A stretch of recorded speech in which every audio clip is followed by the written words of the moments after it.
Very good afternoon eighth class. अपने पिछले lecture में हमने डिस्कस कर लिया था नेशनल पार्क्स के बारे में, और हमने ये डिस्कस किया था टाइगर प्रोजेक्ट के बारे में, और ये भी देखा था कि ये सारी चीज़ें जो है वो क्यों लाई गई, क्यों हम टाइगर प्रोजेक्ट के बारे में हमने डिस्कस किया, क्यों टाइगर प्रोजेक्ट हमारे लिए ज़रूरी था।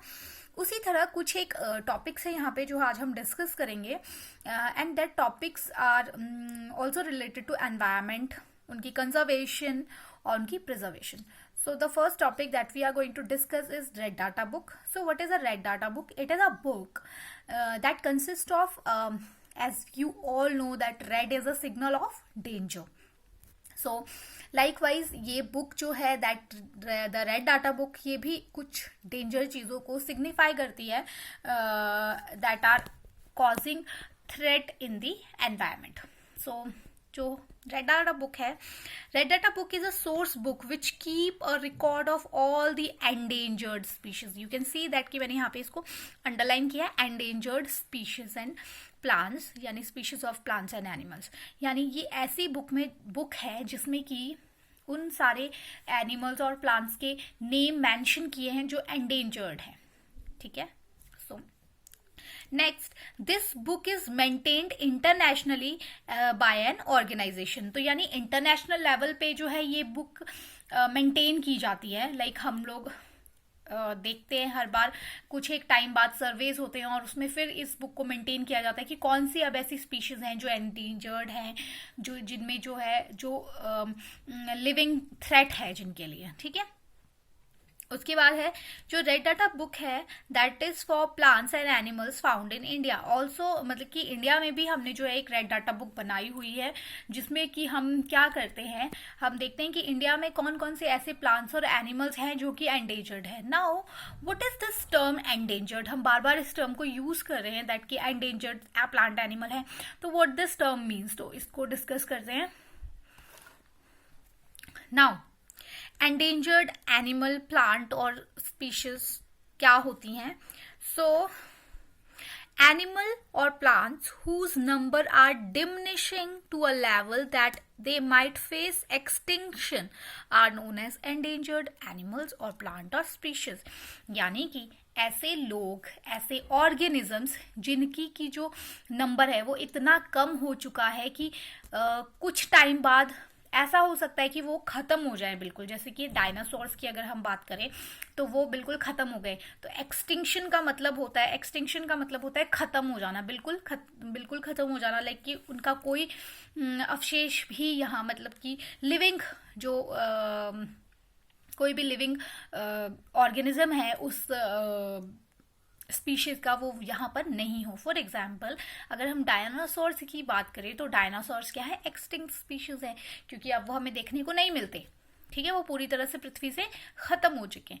तो ऐसा एनिमल अगर जैसे मान लो, अगर हमने पीछे जैसे हमने पढ़ा टाइगर प्रोजेक्ट चलाया था हमने, तो टाइगर प्रोजेक्ट क्यों चलाया था? उसका एकमात्र पर्पस यही था कि टाइगर को एक्सटिंक्शन से बचाना, कि टाइगर की संख्या इतनी कम बची थी कि कुछ टाइम बाद अगर हम टाइगर प्रोजेक्ट जैसी चीज़ें नहीं चलाते तो ऐसा हो सकता था कि टाइगर्स जो है वो धरती से बिल्कुल ख़त्म हो जाते, हमें वो देखने मिलते ही नहीं.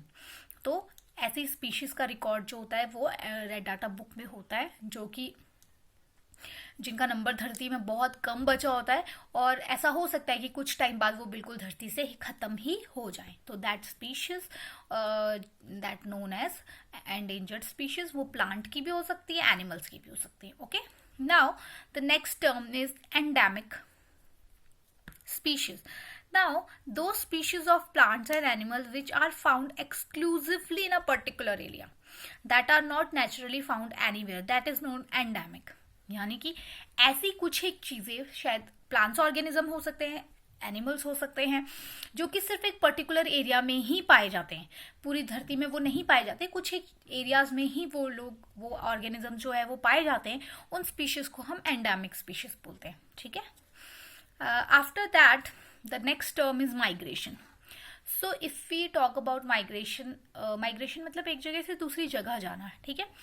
So similarly ये migration जो है एनिमल्स में भी होती है, बर्ड्स पे भी होती है. So if we go through the definition of migration, then the seasonal movement of a complete population of animal from one area to another, that is known as migration. यानी कि seasonal, किसी एक season में जो है लोग उठ के एक जगह से दूसरी जगह चले जाते हैं, ठीक है, for their purpose, working purpose और एनी अदर पर्पसेस. सो वैसे ही जो एनिमल्स हैं वो भी क्या करते हैं, सीजनल माइग्रेशन करते हैं. यानी कि किसी एक सीजन में जो है वो एक जगह से दूसरी जगह चले जाते हैं. फॉर एग्जाम्पल पोंग डैम जो है कांगड़ा में पोंग डैम है, वहाँ पर सीजनल माइग्रेशन होती है. वहाँ पर साइबेरिया से बर्ड्स आती हैं, दैट आर साइबेरियन बर्ड्स. वो all the way from Siberia जो है वो ट्रैवल कर कर आती हैं. और आई थिंक सितंबर अक्टूबर के टाइम पे वो बर्ड्स जो है वहाँ पोंग डैम के पास आती हैं और वो वहाँ पर रहती हैं 6 मंथ्स. और फिर उसके बाद जब 6 मंथ्स कंप्लीट हो जाते हैं तो फिर वो लोग वापस से साइबेरिया चली जाती है. तो बहुत ज़्यादा डिस्टेंस ट्रैवल करके, सोचो साइबेरिया से वो इंडिया में पोंग डैम के पास जो है वो वहाँ रहने आती हैं. तो that is a very good example of migration. तो माइग्रेशन के जो एग्जाम्पल है कि कौन कौन लोग माइग्रेशन करते हैं, तो ये एनिमल्स भी हो सकते हैं, फिशेस भी हो सकती है और मैमल्स भी हो सकते हैं, ठीक है.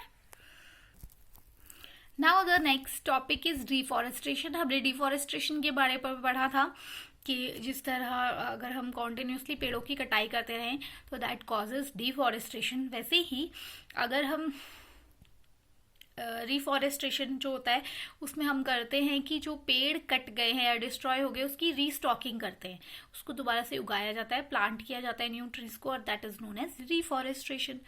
सो these are the few topics of this chapter. Now your chapter number 7 is over.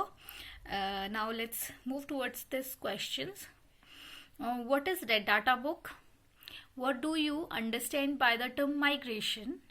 Define the reforestation. What is endemic species? So this is all about this chapter number 7. So thank you.